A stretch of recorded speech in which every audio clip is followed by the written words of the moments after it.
Welcome back to a brand new episode of TVGP's Game Club. This time we're playing Paranormasight, the 7 Mysteries of Hanjo. I'm your host, Boston, playing this on the personal computer, joined as always by Moonpair. Howdy, Android. And Musum. Hello? Steam Deck. Let's break down the deets about this game. Released March 8th, 2023. Published by Square Enix. Developed by Square Enix. Possibly their Xeen team. Xeen. But that's kind of... half of the places say that's true. Half of the other places don't. Platforms this came out was on PC, iOS, and Android and Switch. Couple of quick notes here. This was directed by Takanori Ishiyama, who was the sound designer on a bunch of stuff like Final Fantasy XII Revenant Wings and Metal Gear Solid 1. This is the second game he has directed. The first one didn't come out here in the States. Most notably, the character artist was Gen Kobayashi, who worked on Final Fantasy V Advance, Kingdom Hearts, all of them, Fantasian, but was most notably the lead character artist and character designer for The World Ends With You. So if you looked at this game's art and went, That's why it seems so familiar. yeah, that looks awfully familiar, it's that dude. He did a bunch of other stuff, but that's kind of his most notable thing.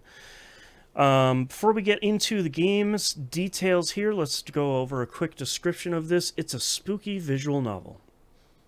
That's pretty much it. It's got all the trappings. Time travel, Metacritic 85, OpenCritic 81. Appears for the release date Octopath Traveler 2.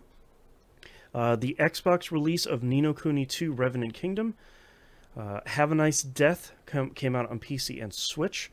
Saw the full release of Dredge. The PlayStation release of Citizen Sleeper. Everspace 2, All Hail the Gunship. Tron Identity, which is another very interesting visual novel. And Minecraft Legends. That's the Diablo one. So let's ask the question we ask every month. Was this game top of the pile, middle of the pack, or overlooked? I can go first. Yeah. This is overlooked because I'm not in this crowd. So I had no idea this game even existed until I literally Googled it about what we're going to be doing this month and threw it up as a suggestion. And both of you were like, oh, yes, I know of this game. I actually did know this game, so it's overlooked for me too, honestly. Oh, okay. So only him. This one's probably middle of the pack for me because I think people who played it in 2023 really, really loved it, but it seemed like it was kind of a small flash of, hey, this game came out and it was really cool, and that's about all you really heard about it. It seemed like it popped up in a couple of top 10 lists, which I think is where I remember it from. Also, I like visual novels, so it's sort of been in the back of my brain, but this was definitely not one of the, like, best games of all time. Everybody has to play this. Everybody go get it, even if you don't like visual novels, that sort of thing. Let's talk quickly about our next game, because we're going to get into spoiler town here in a second. November's game is going to be Life is Strange Double Exposure. This is releasing on PS5, Series Console, Switch, and PC. All three of us are... breaking a trend. Yeah, we're all huge Life is Strange fans here. We've played at least two. Everyone for this show, I believe. Yeah, like at least 2 of them here on the show. And there's a brand new one coming out. It's a pretty easy decision. Hey, let's not even try and figure out what we're going to play. Let's just do this and do a spoiler cast at the same time. So that will be our very next game. Check it out next month. So this is where the spoilers for Paranormasight start. It's a visual novel, so it's all spoilers. We're ripping off the Band-Aid right away. So if you want to go play this game, tap out now. We're going to get into the game itself, what we liked, what we didn't like. Anyone want to go first? I can go first. Okay. I really hate the touch controls. Okay. They're so difficult. Like, I mean, they're not difficult, like, hard. They're just difficult, annoying. Like, really annoying. How did they function? Because I played this on PC with a controller. So if you want to look around the environment, you have to use 2 fingers on the screen and move them Okay. sideways. A single digit will bring up like the what I'm assuming would be the mouse controls or the cursor controls, where it's like, oh, little magnifying glass that says surroundings, and then then you've got to tap that space to get it to do the thing. So Ah, you press interesting. and hold to get the glass, and then you tap to do the actual interaction. Interesting. It's not ideal, especially when I'm using. I think mine's a Pixel 6. So my screen and phone are heavy by default. Sure. So trying to hold it on like you do the thing that gives everybody hand cramps, and like you're holding your phone You with got a claw hand. like a 2 fingers, and then your Right. fingers start to ache, and then you've got to switch hands. And I'm not left-handed, so it's much harder that way. Right. Um, Yeah, on I PC, the controls made a lot more sense because the right stick will kind of pan the camera from left to right, or your view, essentially. And then by moving the left stick around, it automatically shows you surroundings or this dude or has the speech bubble or stuff. You don't have to push a button to bring up an additional thing. So it sounds a little bit not unwieldy, but but like awkward. ungraceful, maybe. Unintuitive, Yes. yeah. Yeah, yeah. And like it's like the high school, for example, that specific diorama. Yeah. There was one for the school building, one for the school gym, and one for the school gates. Yeah. All really tight, close to each other. That's And annoying. trying to hit that school building one was real bad. Yeah, that's annoying. Man, there's some small stuff that you got Hmm. to click on too in that game. That's going to be really annoying for you later, Moon. Especially all the bird Hmm. friends. Got to find all the bird stickers. The, Yeah, I did not. Yep. I found a good quantity. I did not find I missed everything. one. I don't know where it is. I found 19 of them. Nerd. I Because just they're all fairly obvious. Because it's like, oh, if I once you find the first one, every time you can control the camera, it's like, all right, I'm gonna look absolutely yeah. everywhere. And it's usually like, move the camera down to the right corner. Oh, it's tucked down there. So is this type of camera normal in a visual novel? No, I think Okay. that's what's really interesting about this game is in a lot of visual novels, this is more like kind of a 90s point and click adventure sort of interface where you're investigating and inspecting the environment more than you are. Because visual novels for me are more like the Vampire the Masquerade Coders of New York, where it's a kind of fixed perspective with artwork and characters, and it's primarily a vector for you to be delivered a story to. Like you're reading a novel as opposed to you kind of selecting areas and inspecting stuff. So that and like solving puzzles. A lot of visual novels just the puzzles might be someone's asked you a question. Do you pick A or B? And the story branches at that part. Gotcha. So this is kind of non-standard. And I really liked looking around like that. I thought that was a real creative thing to do in a really cool way. And I like how they played with that, with the horror angle and jump scares with it. The number of You know, times that something shows up behind you and they're like, what's behind you? You have to slowly, intensely pan the camera to directly behind you. One got me really bad. One, when you're playing as Yako and you're escaping from the school. One of them is like, what's that thing behind you? And I was like, there's some. The field of vision stuff. Yeah, and I was And like, you're there like, has oh. to be something behind me. I know something's. Wow, God, it got me. Like, yeah, that yeah. was that specific chapter. This game is kind of creepy overall, but that specific chapter, especially when you're talking to someone, I think Yako's talking to Mio, and something slowly fades in the background behind Mio, and I'm like, oh God, Yeah, bleh, yeah. Well, creeping and me out. oh Yep. great, everything went dark in this room. Mm, Mhm. That moment was you know it was coming, but it didn't yeah, make it any less. I I mean, that's something I bumped into a lot with this. Is that like I knew there was a scare. right. You can tell there's a scare coming because the music changes and the at least in my case because I'm playing it on the phone. I don't know if you guys got this. On the edges of my screen was like a black wispy smoke. Yes. Hmm. That started to come in stronger. It's like, well, I'm about to get jump scared. Still got me. Yep. Yep. 100%. yeah, yeah. Yeah. I, thought this game was really creative mechanically. Like Hmm. I thought and I have not played many visual novels. Most of them I think I've played have been for this podcast. So I haven't Right. like played one of the big greats, but um like I enjoyed that seemingly the more characters you keep alive, like the further you can progress in the story is Hmm. generally how a lot of it rolls. I really enjoyed the bait and switch with the whole prologue to the Uh-huh. main game. When the storyteller Yeah. asks you at the end of the prologue how many people, what is his name? How many people did you get Shogo? killed? I Yeah, was. yeah, how Oh many yes. people does Shogo? And I was like, that's like 4 or 5. And he goes, nope, one. And I was like, what the hell? Really? And after I finished, Mine was 2. how did you? So How is that even? Anyways, because I when 100% killed a dude. when I finished the game, I was like, of course it's only one. It couldn't be more than one. I have no idea how you got 2. That's fascinating. But I was just like, okay, that's a really interesting.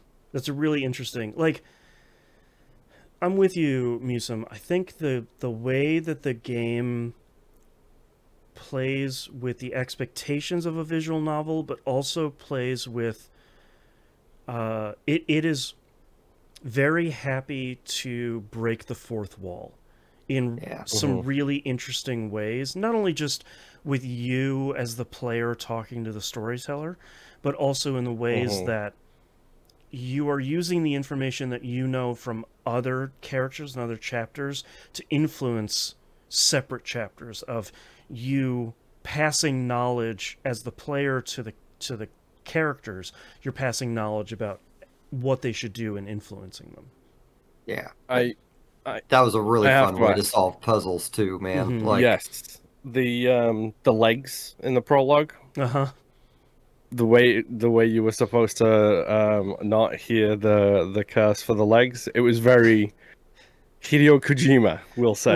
it's interesting because I noticed the voice slider when I started the game Uh-huh. because I I thought it was always going to be voice acted too, and yeah, I and it's forgot the about game it. isn't voice acted, and I was like, why is there a voice slider? And the storyteller eventually, if you fail a couple times, the storyteller tells you like maybe you should check like the how to play section all the way at the bottom. It's like you can change the volume of sliders like the voice slider, and I was like, oh, come on. Mm-hmm. And I did that, and I was like, all right, that's pretty like very Kojima-ish. Of just like yeah, yeah, that's pretty fun, and they do some stuff like that. You know, there's one part way at the end of Yako's stuff where you have to tell, oh my god, well, whoever the character is that died, um, the one that was inhabiting Yako, you have to tell her you'll do something to never forget her. You just need to save your game, and the game progresses from that point. And yeah, That's great. I yeah, was like, that's pretty That's good. really good. yeah. I, Yeah, I enjoyed that moment. yeah, but I can't remember her name. it's like Michio something like that. Um, Yeah, the yeah, lady with the braids. yeah. Can you just read your character description for the storyteller, please? I'm sick of For this dude. the yes. The number of times he's just like, "Whoops a doodle, you died. Go back and try again better." And I was like, "Shut up! Of course, I know I died. I'm Mm-hmm. solving a puzzle. Why does this lady keep setting me on fire? Oh, she's setting me on fire because the The lighter. lighter in your Got it. pocket. Gotcha. Yeah. Yeah, yeah, yeah, yeah. Mm-hmm. Which turns out to be a fun little. I think I like the majority of the sort of fourth wall breaking, Because kind of it's retrying the curse conditions. I think the stuff near the end frustrated me a lot, especially when Yeah. um, uh, Harui was talking to what is her name? The the artist lady, Ayame, where she's talking to her about their respective curses. Some of the best tense writing in this game, just the two of them being like, I have a curse, I do too.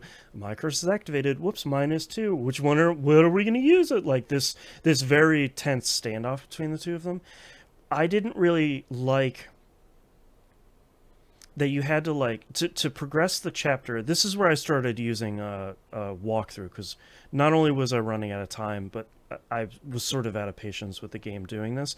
It was like you have to progress the chapter to this point, kind of get it wrong, and then go back and get it sort of right, and like activate your curse, but that doesn't work, and then kind of go back in a third time and progress it the whole way through because of now what you know from failing twice. Like that to me, by that point I was like, okay, yeah, sure. But like, Well, and that moment was especially frustrating because normally you can hold B down and it skips all the conversation. yeah. And whenever it puts the use curse icon in the corner, that Mm-hmm. doesn't work. Or at least it didn't work on Steam Deck. Right. So like I Right. had to just mash the button to get through the conversation, Yeah. which was super annoying. Yeah, I really liked what it did through most of the game, but I think that scene in particular was really frustrating, especially because at that point in the game, there's so many threads that you're Yeah. wrapping up, and there's so many locations, and there's so many,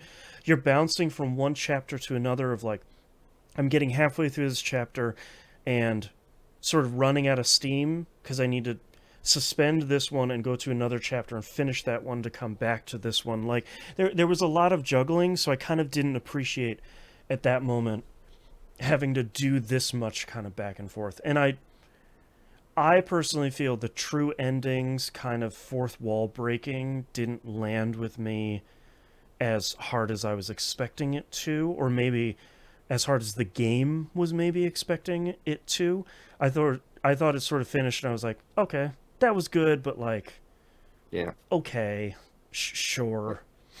Uh, Honestly, I agree like 100% with you. Like I'm like it's a game that I like but had no like all of its emotional impact was like the potential of the greatness of the first half of the game. Yeah. Mm-hmm. And like kind of once everything started unraveling and continued unraveling, I think it got very difficult for me at least to keep track of everything I needed to keep track of. Yeah. And like to get the true ending, like you have to solve a puzzle and put five things in order. And by that point, I'm like, screw that, I'm looking this up. I had to look that up because I had an idea of what the solution was going to be, because everything in this game revolves around the seven mysteries and curses of Hanjo.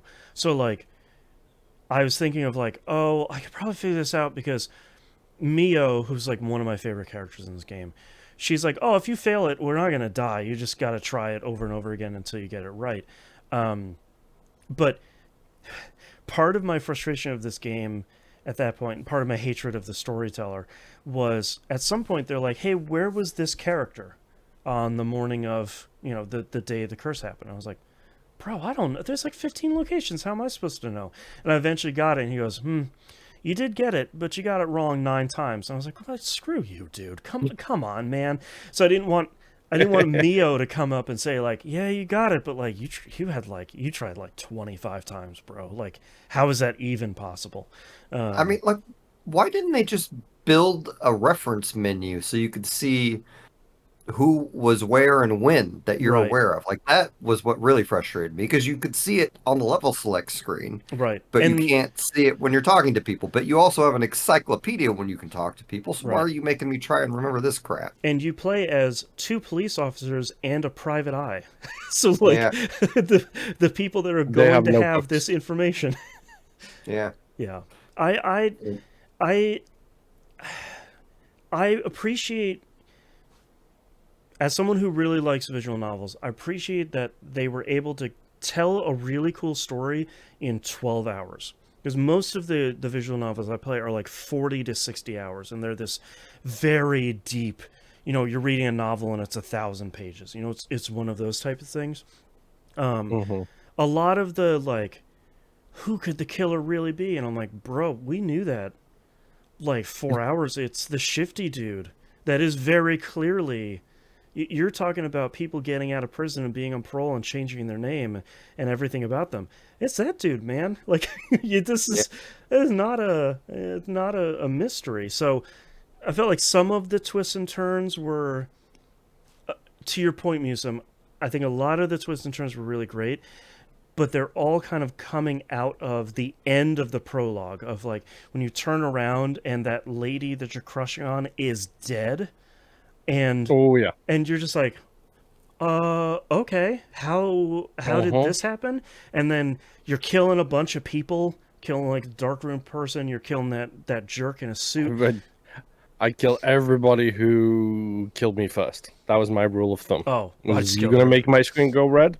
I'm gonna get rid of you. I I I killed everybody that I had the little button show up for use curse, except the one time I didn't kill someone, the game did it for me. It was just like, no wait, I didn't want. Oh. That that So was my experience with the start of the game, Mm, when it first gave me the option to kill someone, I didn't do it. I thought I'm not going to kill anyone, and right. Shogo's like, no, we're doing this anyway. Yep. But I Mhm. thought because I don't know how to say this. We'll just say I was not necessarily sober of mind when I started this Mm, game. Um, I thought, well, maybe I accidentally pressed the button, so I right. restarted the game, Oh, sure. and it was like, okay, no, I guess this is supposed to happen. So like, I Right. lost, half an hour, whatever I spent doing that, but Sure. I didn't. The only time I actually used the kill someone button was during that tense conversation we were talking about, where Right. you were literally out of options other than to press that. Right. Because Shogo will just murder everyone Yep. for you at the beginning. Like, Yeah, he's like, dude I'm does gonna bring not this lady back. Whatever. I'll kill all you care. Yeah. guys. Yeah. But honestly, isn't that okay? This be very American of me. Um, Yoko said she wanted to resurrect her dog. Isn't that the most relatable? Yes. No.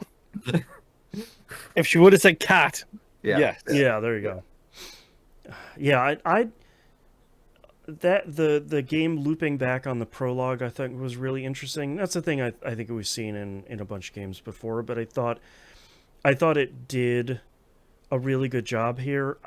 I wish there was a little bit more of the prologue and the ending sort of explaining the motives behind the person that started the, was it called, the Feast of Souls, I think it was, just like the Yeah. big linchpin of that. Shadows, I think. Yes, I think it's that Feast of Shadows.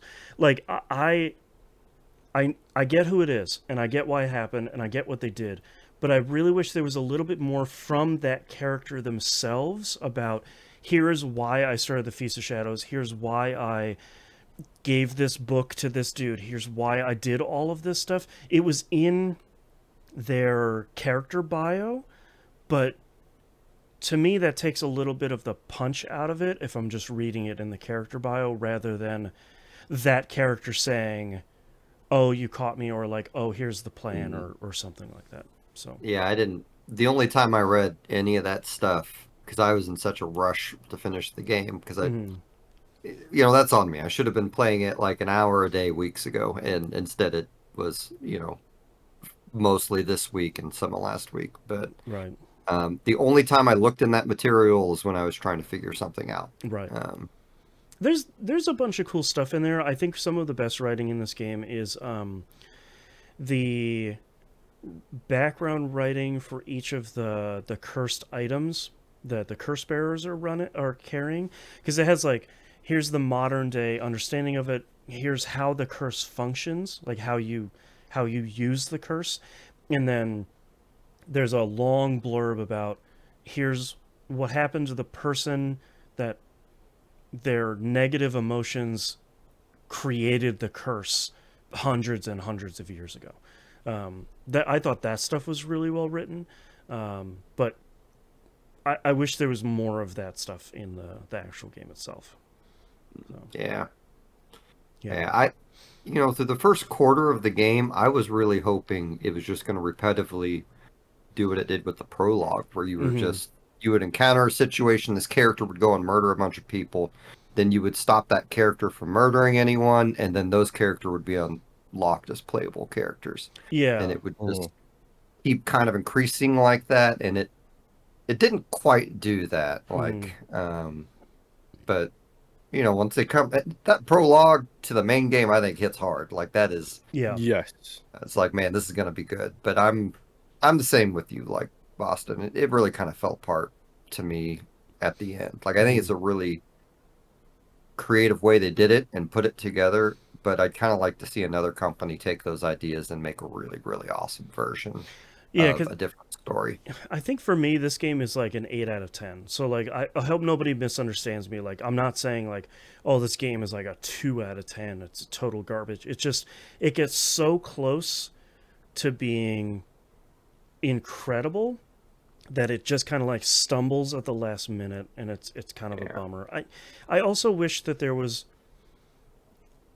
The game is drawing a very clear line between you're playing as the good people who are trying to do good in the world, and we are consistently battling the bad people, the serial killers, the people who are using Western black magic, and stuff like that. Like, there's a clear dividing line, but I wish that each of the characters didn't have the same motivation, which is I'm gonna wait for someone else to kill everybody and fill up the soul dregs in Yeah. their thing, and then I'm gonna steal them. Because that was the motivation for everybody in the game, was just, oh, I'm gonna wait for someone else to do it, and then I'll take this. But to me, that sort of left everybody's motivation, like not everybody's motivations, but everybody's execution felt a little bit one note.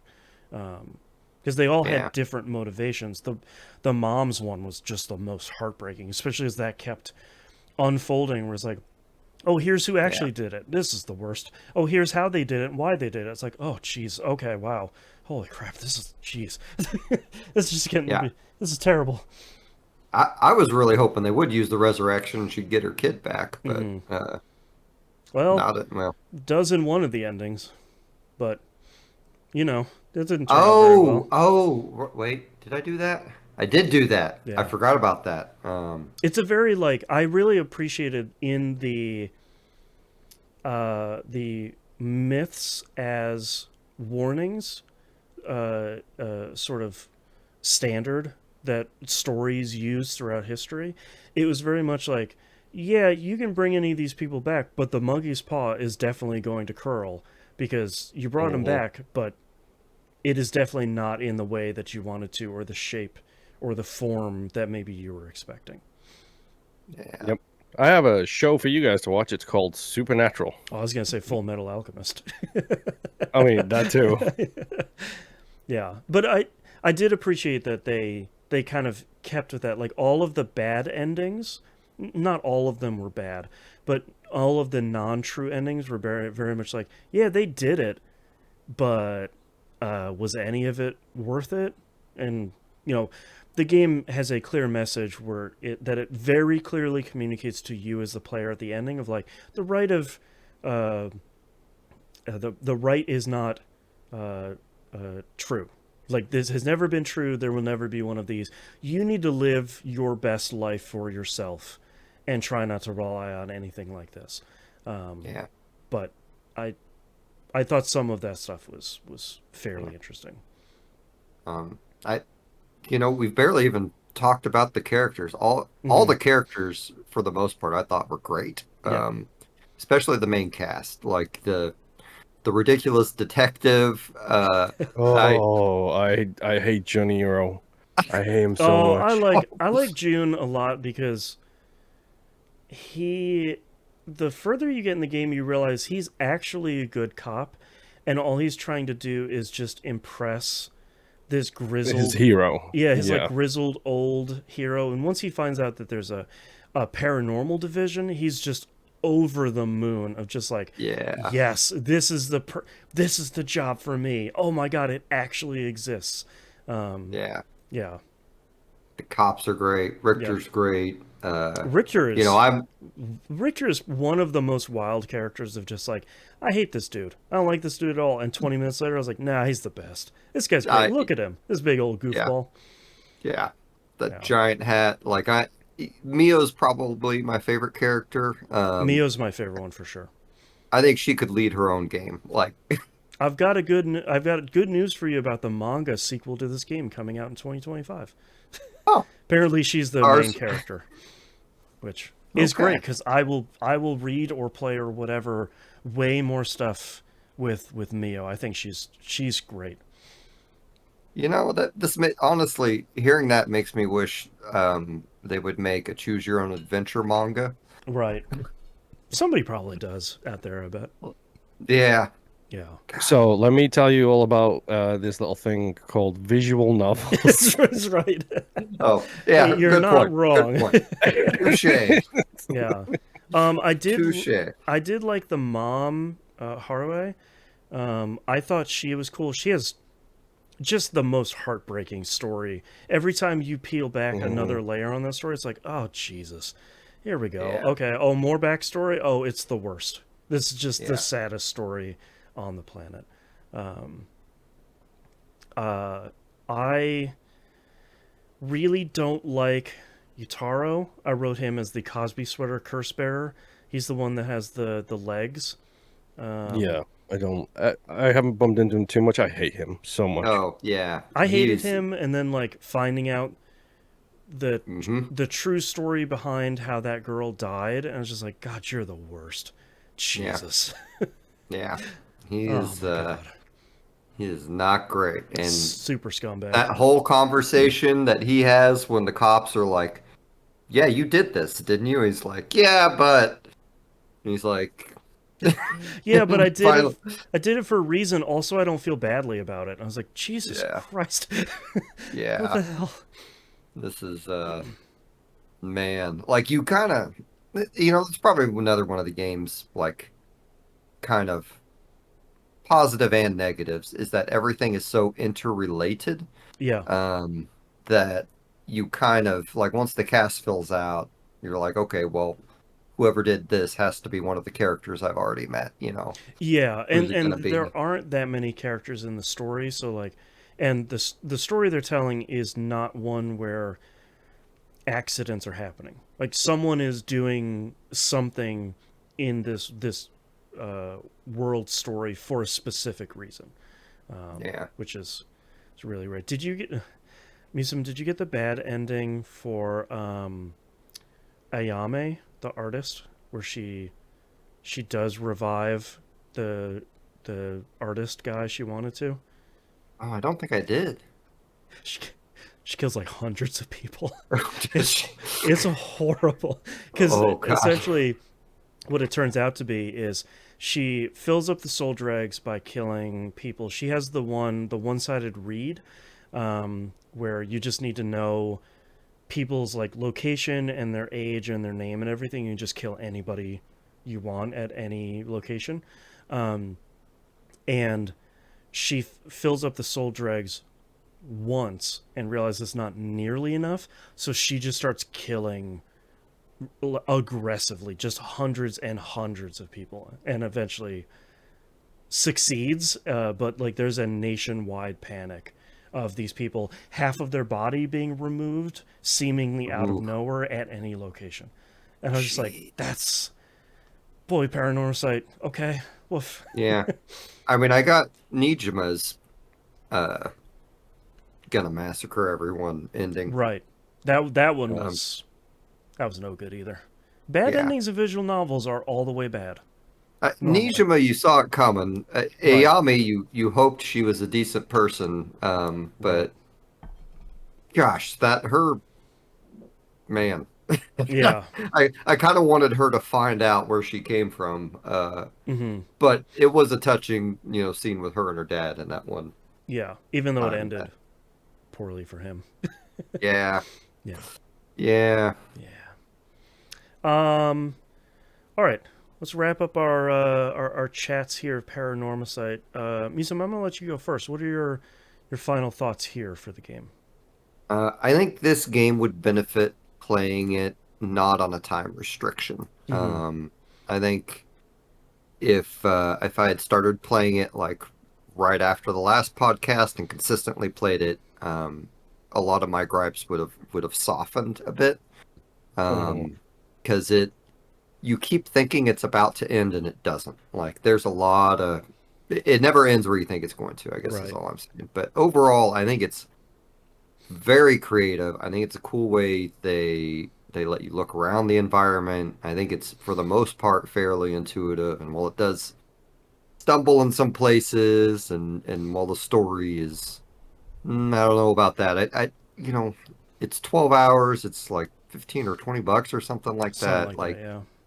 I think the art style is great. Like, you mentioned kind of the other stuff the artist did, like World Ends With You and Hmm. Kingdom Hearts, and like, yeah, there's a little bit of that DNA in it, but this is the more realistic looking manga art. Right. Very Like, grounded.